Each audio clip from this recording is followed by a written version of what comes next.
All right, I want to introduce you first to Anna Soubry, who is an ex-Conservative MP. She's a barrister. She was a journalist, and I think everything I've read about her and seen about her, you're a bit of a rebel, Anna. Yeah, that's probably true. And I used to have a very good cause, but I think the cause has somewhat waned now that we've left the EU. But anyway. I want to talk about that. And also joining us is Irina Von Weiss. And I've known Irina for a long time. She was a member of European Parliament for the United Kingdom. And right now she is, well, no longer a member of European Parliament because the UK left the European Parliament. Indeed, I'm one of those extinct species that is trying to sort of resurrect in some Jurassic Park form and eventually rejoin. You should wear that as a badge of honor, probably. Anna, first of all, can I talk to you about where we are right now? I mean, it looks like they don't have a deal, but then they might have a deal, but they didn't have a deal, but they could have a deal. Absolutely. No deal. Absolutely. So I let Anna go first, and then I will try as well, but I think speculation is difficult. Anna, over to you. No, I absolutely agree. And if you ask, well, what's going to happen? I honestly don't know. I wouldn't be surprised if we left without a deal on the basis that the talks will continue, which of course they're going to have to continue in that event because it's going to be devastating for the UK economy, the British economy in particular.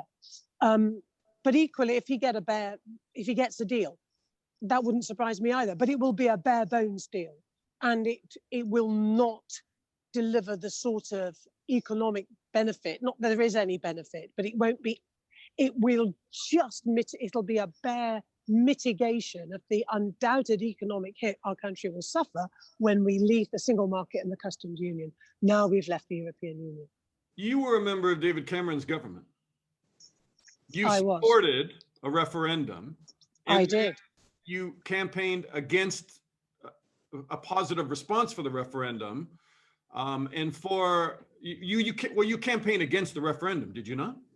No, not at all. I campaigned against us leaving the European Union, but I am one of those who thought we should have a referendum to settle the matter for decades. Right. That's what I meant. Because I felt it needed to be done. You held the referendum to settle the matter because, and we have a lot of American viewers, what were you trying to settle? What was going on behind the scenes within the Conservative Party that you said, finally, let's put this talk of leaving the EU to rest once and for all? Absolutely. So what was happening was that for decades, ever since we joined the old common market, there had been this small group of people within the Conservative Party who believed with a fervent passion that we should leave the European Union, as it then became over time, and we should not be in it. And they would bang on, as David and other people, David Cameron and many others called it, banging on always about Europe. And for many of us, we believed that it distracted us from all the other things that we should be talking about. And out on the doorstep, which I used to do a lot of when I stood for Parliament, in a very marginal seat, as you can imagine, very few people on the doorstep actually said to you, do you know what my real concern is? We're a member of the European Union. They would talk about all other sorts of things. It was very low down the list of priorities for real people. But for the Conservative Party, it was almost and often the number one only talking point. And it was like a running sore. And it needed sorting out and settling, in my opinion. And that was a terrible mistake because obviously I thought we'd win. We didn't want to have a referendum if you thought you were going to lose it. Thought we would win, and I was spectacularly wrong. Irina, and we lost for a number of reasons. Let me bring Irina in here on that note of a number of reasons. What do you think that the pro-Brexit campaign tapped into? We understand what their slogans were. You're going to get more money for healthcare, and you're going to have your rights back, and you're going to have sovereignty. But what do you think really they tapped into? Well, I think what they tapped into is years and years and years of a very anti-EU media in Britain, but also the general mood, which was one of disfranchisement, of general unhappiness, of economic breakdown following the austerity. All of these are, of course, things that have been planted deliberately supported by the Conservative Party. I mean, my party, the Liberal Democrats, we fought tooth and nail against the referendum, and then later to somehow stop Brexit, we failed. I think these years and years and years of deliberate disinformation and lies come to a head now, because now what we're going to say, of course, what we're going to see is that all of the things that we said 4 years ago, 3 years ago, 2 years ago, all along, were going to happen. The catastrophic no-deal Brexit is going to happen. I'm not saying this with glee, Dana. I do not want my adoptive homeland to suffer. I do not want my British friends to suffer. And I'm saying this with one crying eye, but we will come back and say, we told you so. And maybe this is the bitter pill that we all need to swallow. Because I think people have understood now. Is nodding as you say all of this in Yeah. agreement. Yeah, absolutely. And I think this point about the misinformation, I mean, it was almost like a bit of a British sport to blame anything that went wrong on the European Union. And it was part of the sport was to, frankly, stories were made up, including by Boris Johnson when he worked in as the Europe correspondent for the Daily Telegraph. Stories were made up.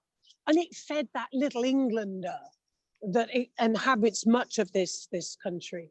And so it was things like the EU want to ban bendy bananas. I mean, this was all a load of old rubbish.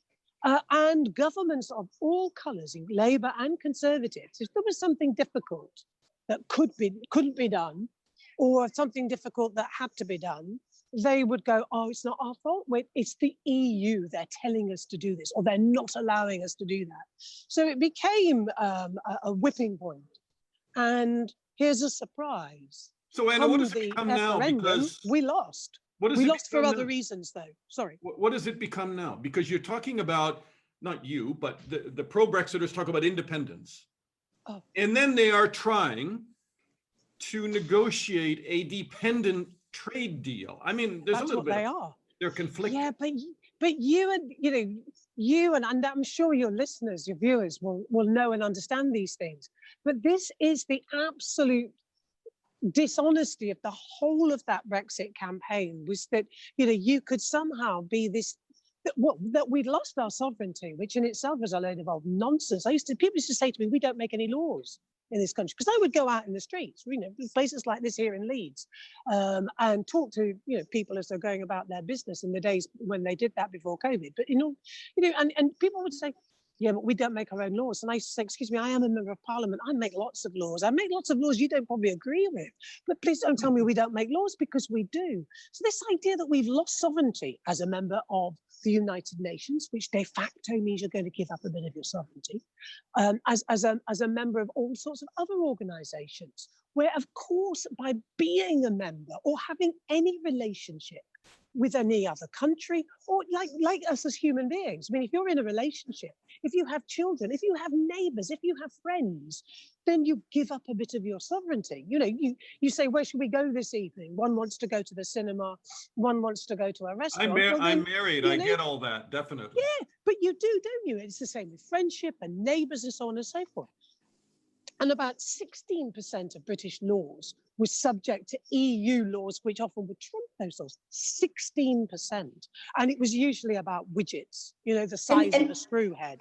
And also, Anna, these laws were also made by people like me, who I was directly elected, right? I was sitting in the European Parliament making these 16% of laws that apply in Britain. Exactly. But I was elected by the people of Britain, in this case by my London constituency. So it's not like there is no democratic system. Absolutely. We made laws, we scrutinized these laws, and you were accountable in the European Parliament.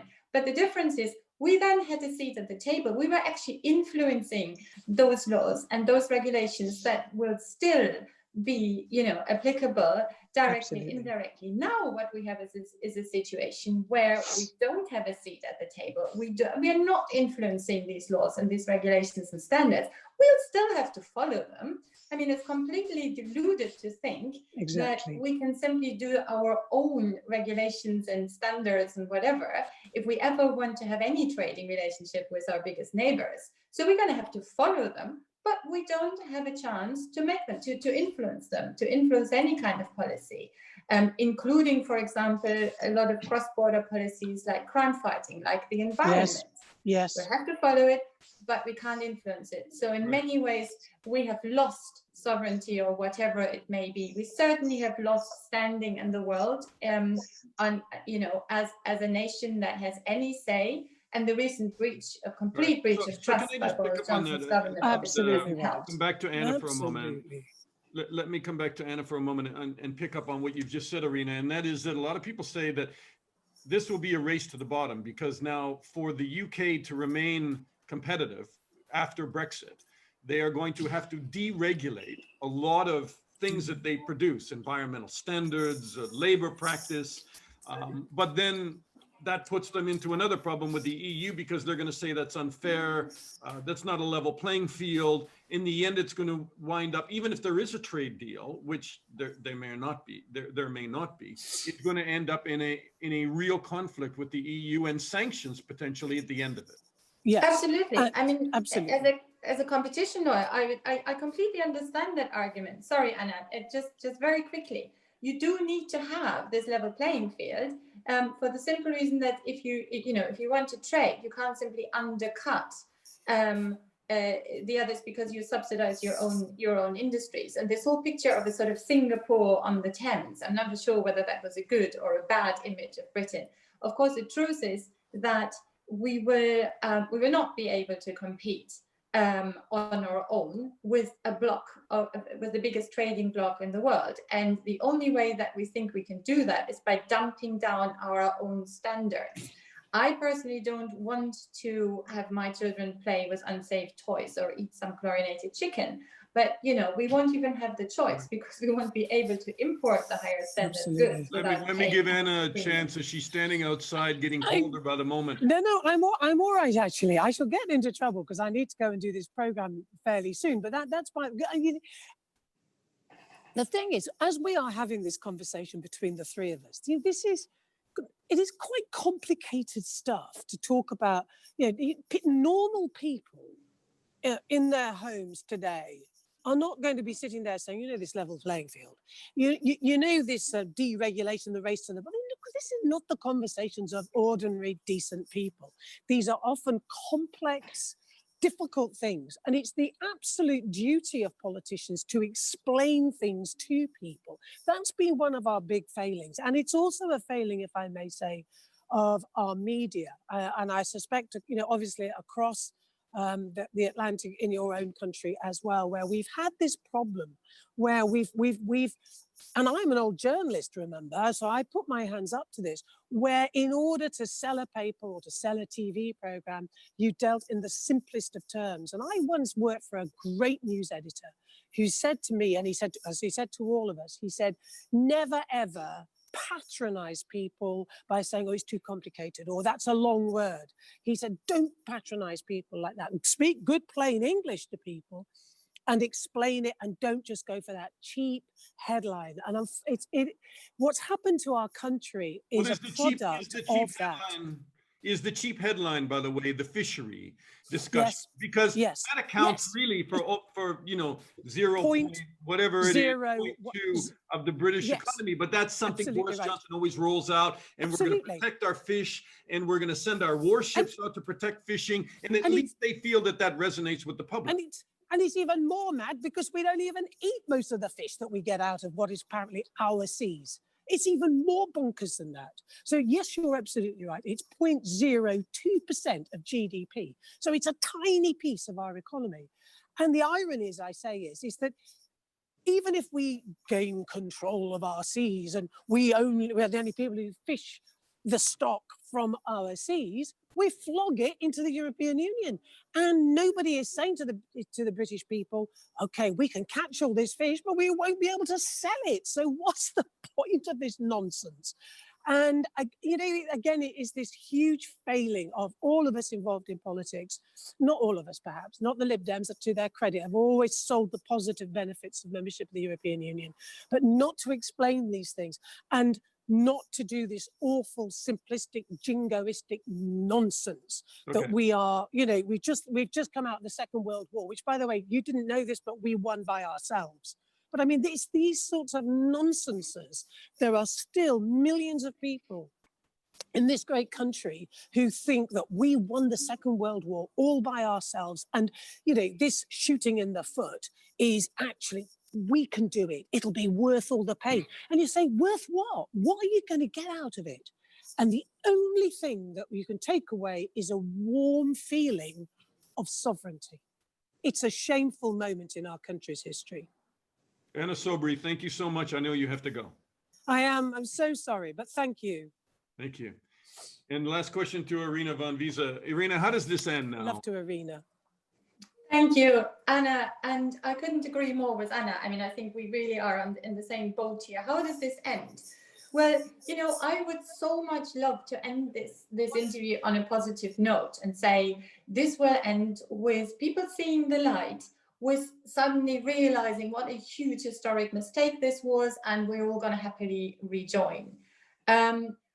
This is not going to happen in the short or medium term. And I'm not deluded like our government to think that this is going to happen overnight. But I think what we need to do now, which is really important, is to pave the path towards a more pro-European attitude. And we can do that despite our government's lies, despite the failure of trade talks. So is there going to be a deal? If he gets a deal, is it going to be a real good? He's not going to get a deal. I mean, I'm very happy to bet on this. And again, I don't wish this on our country. So if it's not a deal, he's going to sell whatever he can achieve this is as the a deal. Perfect storm. People are predicting this is the perfect storm. Absolutely. And if this doesn't bring this government down, I don't know what will, because the combination of a catastrophic no deal or some skeleton deal, Brexit, the pandemic flaring back up in the next year, I think is going to be, I really think is going to be the death knell for this government. It can't be otherwise. And what we need to do is point out what is due to Brexit and what isn't, because the government will try to blame everything on the pandemic now. Whatever happens, the queues in Kent, the food prices, the fact that we probably will not have any further vaccines because they're going to get stuck on the border and melt, and we have to fly them in by helicopter. All this will have nothing to do with Brexit, right? It's all the pandemic. We mustn't let the government get away with these kinds of excuses and lies. That is our task as an opposition going forward. And I think if we manage that, if we really relentlessly hold the government to account, we can eventually bring it down. And then we need to start very slowly to rebuild trust with our European partners and indeed our partners around the globe. And rejoin the EU? Yes, we will, but not within the next 10 or so years. I mean, let's not be naive about this. It takes two to tango. We need to rebuild that relationship of trust. And there are others who are waiting at the doors, desperate to get in. We need to show that we are going to be a trustworthy partner. That will take time, but I am confident we'll get there. I want to get my seat back in the European Parliament. I left a pair of shoes in a cupboard there. So even if they have to wheel me in a wheelchair, I want to be back. Reason. Irina Von Weiss, former member of European Parliament for the UK, and always a great commentator on political issues with great insight, and somebody very pro-European. Great to talk to you again. Thank you, Dana. Have a good day.